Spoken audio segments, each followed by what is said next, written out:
Mga kaibigan, gusto nyo bang matuto? Gusto nyo bang makakuha ng aral? Panoorin nyo ang video na ito. Yung may gusto lang po, wala pong sapilitan. Ang video natin, bibigyan ko lang daan ang gustong mag-relax, kung gusto pumunta ng magandang pasyalan. Pinagmamalaki ko po ang aming pasyalan dito sa Laguna. Ano po to? Yambo Lake. Yambo Lake. Ibig sabihin na nakakasakop nito Nagcarlan, Laguna. Ito. Kung kailangan talaga, kung gusto mo mag-video-video, sumakay ka ng bangka. Hanggang dulo, tapusin nyo ang video at ay paliwanag ko sa inyo kung paano pumunta rito at kung magkano ang inyong kailangan na gagastusin ng inyong budget. Ay nako, kompleto dito. Yan mga kaibigan, pwede kayong mag-picture-picture bago umalis ang bangka. Pero alam niyo, bago kami makarating dito sa pila ng bangka, ito ng kaalaman nanggagaling po kami ng Santa Rosa, Laguna. Kung kayo may taga Metro Manila, kung saan man kayo nanggaling, kung galing man kayo ng Rizal Province, Santa Cruz, Laguna po ang ating pinaka-logo, ang ating meeting area. Doon po tayo sasakay ng kami nag-commute, sumakay kami ng jeep doon sa Santa Cruz, Laguna. Biyaheng Nagcarlan, Laguna. Doon po. Kung may service kayo, siyempre, i-waste nyo lang yan. Pero wala pong ibang daan kung hindi Nagcarlan, Laguna. Nagcarlan, Laguna, ibig sabihin, yun lang, isang daan lang yan. Papunta ng Yambo Lake. Nakakasakop po niyan ay Nagcarlan, Laguna. Ito, ipapaliwanag ko sa inyo. Ayan, pwede dyan mag-camping dyan sa gilid. Ang amin talagang pakay, sumakay nitong balsa. Kasi andoon sa kabilang dako, sa kabilang dulo. Andoon yung mga atraksyon, yung magagandang atraksyon. Ibig sabihin, tatawid muna kayo dito sa lawa. Napakalaking lawa po ito doon yung kung mapapanood yung aking mga reels, doon yung mga tumatalon doon sa parang star sun, kumakapit sa baging, nandoon po. Ito, komportable po yung ating balsa. May bubong yan. Kung may ulan man o mainit ang panahon, walang problema. Ayan, tapusin niyo ang video at lahat. Tinuro ko na, di ba, kung paano pumunta. At namnamin natin ang kagandahan nitong Yambo Lake. Ayan, welcome, Jeremias Combis po. Kung hindi labag sa inyong kalooban, i-follow nyo po ang aking page account at saka sa aking profile account sa Facebook at sa aking YouTube channel. Isa lang din po, Jeremias Combis. Ito. Ayan, mangat na kami. Papunta na kami doon sa kabilang dulo. Ayan, napakalinaw po ang tubig dito. Kailangan po balsa ang gagamitin na yari sa kawayan kasi alam nyo po ba ay matibay po yan. Yan, magtatagal po yan sa babad ng tubig.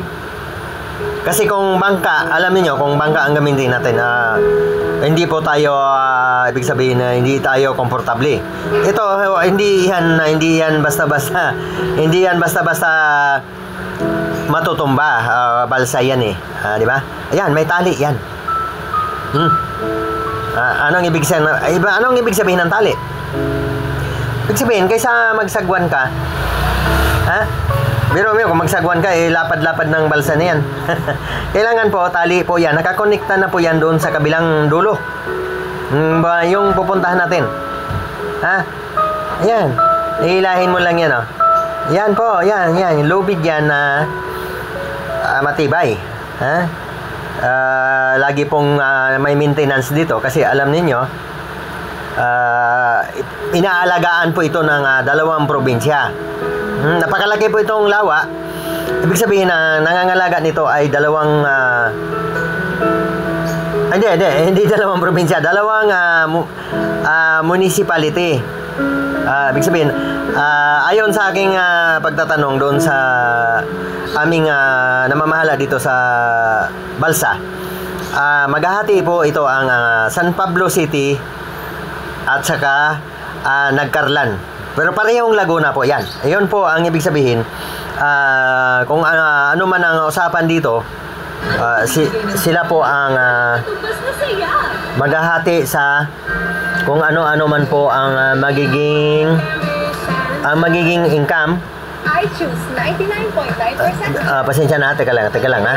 Moisturize. Live tayo. Kaya hindi po natin pwedeng yung Camellia 2-in-1 body. mga ads na yan. Why choose one? Choose two. Tuloy lang po kayo kasi hindi tayo titigil na hindi ko kayo mabibigyan ng kaalaman. Babalik tayo. Ayun na. Ayan, nag-commercial kasi. Akala ko kasi makapiright ako eh. Dito na po, dumating na tayo dito sa destinasyon. Ito yung unang destinasyon. Nandito po yung kung ikaw ay atapang-atao, akyat ka dyan, at tapos pwede kang tumalon dyan sa... Hindi po basta-basta ito mga kaibigan ha, malalim po itong ating lake. Ayun, may tumalon na. Sa bagay, pinangalagaan po ito. Hindi po pinapayagan na tumalon dyan na hindi ka marunong lumangoy. Napakalalim po nito. Hindi, sabi nga nung bangkero eh. Ayan, si mama daw. Ay, ako na magsabi. Basta, hindi po basta-basta ang lalim yan. Kaya kulay, kulay blue na. Ayan. Ito po yung kabilang unang istasyon. Abangan nyo sa sunod na video. At mayroon pa po, papunta naman doon sa ibang istasyon. Ayan po sana makapagbigay ko ng kaalaman. Dito po, 200 pesos po ang isang tao, ang entrance. Kung gusto mo naman na special, bigay sa amin, parang special kasi apat kami, tig 600 pesos ang aming binayaran. Yun po ang dito, kalakaran.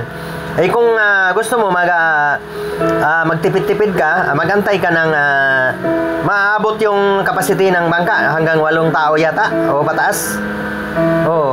Kaya po kung magmadali kayo, kung gusto niyo may budget naman kayo, di 600 pesos. Kung dalawa lang kayo, kailangan bayaran mo siguro yung 2,400. Kasi ang ginawa namin, apat kami, baga ang binayaran namin 2,400. At saka wag ninyong kalimutan, bigyan niyo rin pong konting pampalubag-loob ang ating bang tawag nito, bangkero, yung nag-ano ng bangka, ng balsa. Sana po makakuha kayo ng aral. Nasabi ko na ba? Sa pinakalugo po, Nagcarlan, Laguna. Wala pong ibang daanan. Bawal naman, wala naman ditong helicopter. Ang pinaka-uwi po, Nagcarlan, Laguna. Ibig sabihin, bago ka makarating ng Nagcarlan, Laguna, mag-Santa Cruz, Laguna ka muna. Kilalang kilala po yan. Yan pong kapital ng Laguna. Santa Cruz, Laguna. Kung hindi mo alam ang Santa Cruz, Laguna, hindi ka taga Laguna. Sige po, pagmalaki po namin ang aming probinsya. Sana makakuha kayo ng aral. Jeremias Cumbis, wala akong ibang hinahangad dito kung hindi makatulong sa kapwa. Kung paano ka mapasaya. Ayan may tatalon pa, ibang grupo naman to. Ako, alam mo, kaya ko rin po tumalon dyan. Kaya lang ibig sabihin, paano ako makapag-video kung tatalon pa ako dyan? Ayan bantayan niyo. Yap! Diba? Ang galing, ha? Baka matalo ka pa, babae lang yan. Yan yung kasama namin sa bangka, Kung binabati ko kayo, mga anak. Naging anak namin yan. Naging anak namin bigla doon sa yan yung kanyang asawa. Yan maraming salamat sa inyong suporta.